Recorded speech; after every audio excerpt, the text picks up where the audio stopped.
Let's say you're going around a corner, whether it's the trails or in the sand. Do you keep your bike in the same gear, or do you shift it down, or do you shift it up? What's best? Well, I'm gonna give you a simple answer, and it depends.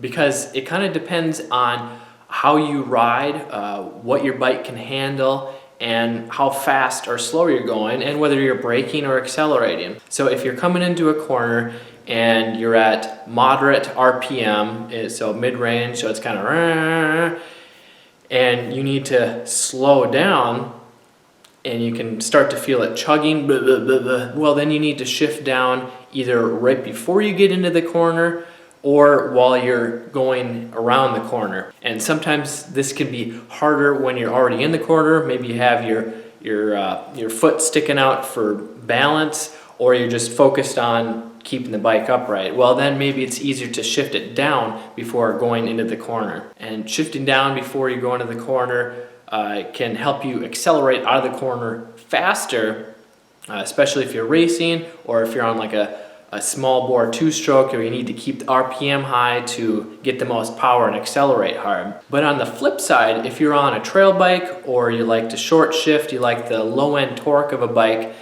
it's actually smoother to keep it in the same gear or a higher gear, and maybe just keep a finger on the clutch so that you don't stall it. So when you're at a lower RPM, you can stay smoother on the throttle going around the corner. This doesn't upset the chassis and suspension as much, because if you're kind of whacking the throttle like that going around the corner, the suspension's gonna bounce up and down, and it's gonna make it hard to handle going around the corner, and it's harder to keep traction. Whereas if you keep it in the same gear and you kind of just roll the throttle going around the corner, this will keep the suspension steady, and you'll have better traction, you'll stay smoother, you'll use less energy. So does this make sense?